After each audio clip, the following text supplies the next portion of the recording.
모두다행정사 송범석 대표입니다. 오늘도 저희 네이버 카페에 올려주신 질문들에 대해 답변 드리면서 영상 촬영하고 있습니다. 이 모든 답변은 무료 답변이며 제가 개인적인 의견으로 드리는 답변입니다. 혹시라도 조금 더 자세한 답변을 원하시는 분은 가까운 곳에 있는 변호사 사무소, 법무사 사무소, 행정사 사무소를 방문해 주시면 좋겠습니다. 영상은 전날 올라온 질문에 대해서는 음성만을 통해 화면으로 답변을 드리는 형식이 있고, 평소 여러분께서 궁금해하시는 부분에 대해서 제가 화면에 나오는 영상으로 촬영해드리는 형식이 있으니 이 점 참고 부탁드립니다.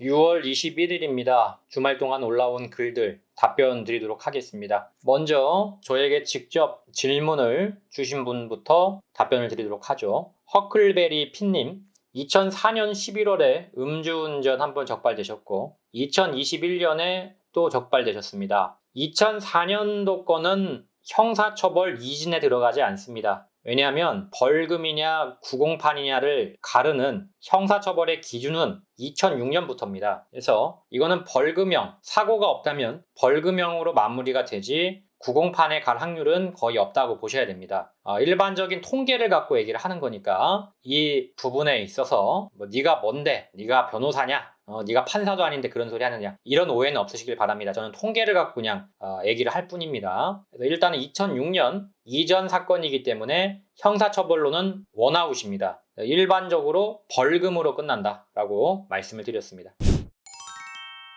맥모닝님, 음주운전 동승자 처벌, 친구 차에 인식이 없는, 그러니까 상당히 많이 취한 상태에서 탑승을 했는데 출발하자마자 음주 단속을 해서 적발이 되었습니다. 운전자는 경찰관 지시에 따라 측정하고 인적사항을 기재했다고 했는데 저는 내리자마자 인사불성으로 공원 쪽에 제 갈 길을 간 것 같습니다. 공원에 있다가 친구에게 연락이 와서 조사를 받으러 간다는데 이런 상황에서 동승자도 조사를 받는 건가요? 받을 수도 있습니다. 그러나 일반적으로 아예 정신이 없는 주치 상태라고 하죠. 완전 주치 상태가 된다면은 인식이 없기 때문에 그거는 내가 음주운전자가 운전하는 차구나 하고 인식을 하고 탄 게 아니란 말이에요. 그런 경우에는 동승자 처벌이 안 됩니다. 조사는 받을 수가 있겠지만 내가 전혀 인식이 없었다면은 처벌 대상은 되지 않습니다. 일반적으로 조사는 받을 수도 있습니다. 그거는 해당이 될 수는 있겠지만 처벌 대상은 아닐 확률이 높다.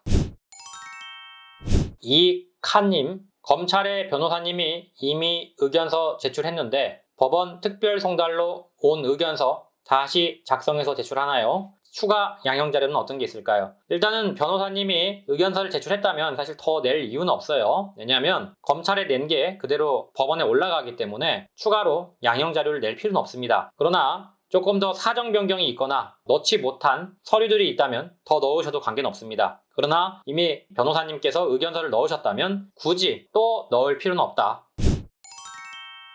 잠시 헤어진 후 강복절 특사. 이번에 대통령님들 이제 명칭을 거론하셨는데 저는 이렇게 얘기는 못하겠고 이명박 대통령은 사면이 될지는 모르겠어요. 정치적인 입장에 대해서 표명하지 않겠습니다.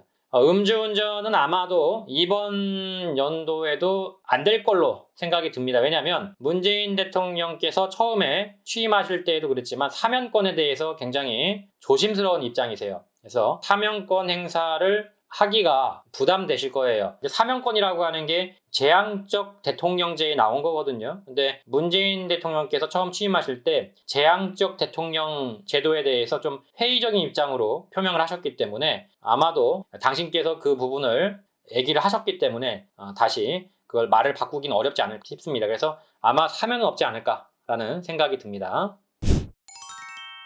네, 여기까지 질문에 대해서 답변 드렸습니다. 모두다행정사 카페 게시판은 항상 열려 있습니다. 네이버에 모두다행정사로 검색하시고 카페 게시판 Q&A 코너에 질문을 적어주시면 최대한 빠르게 답변을 드리고 있습니다. 유튜브에 질문을 적어주시는 분들에 대해서는 따로 답변을 드리지 않기 때문에 반드시 네이버 카페 게시판에 글을 올려주시길 부탁드립니다. 다만 제가 모든 질문에 대해서 답변을 드릴 수는 없기 때문에 반드시 제 답변이 필요하신 분들은 질문 제목에 저에게 답변을 달라고 하시면 주시면 감사하겠습니다. 또한 모두다 행정사는 8년째 비대면 업무로 진행하고 있습니다. 전염병 걱정 없이 언제든지 서면만으로 진행할 수 있는 비대면 시스템을 꼭 활용하시길 바랍니다. 아울러 저희 모두다 행정사를 시청하시는 모든 분들에게 부탁을 드립니다. 좋아요와 구독은 저에게 많은 힘이 됩니다. 좋아요와 구독 꼭 부탁드립니다. 여기까지 송범석 행정사였습니다. 감사합니다.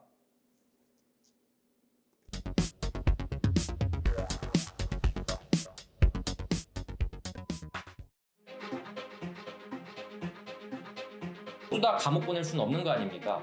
이 중에서 경중을 따져서 억울하거나 또는 경미하신 분들은 한 번 더 기회를 줘야 되지 않을까요?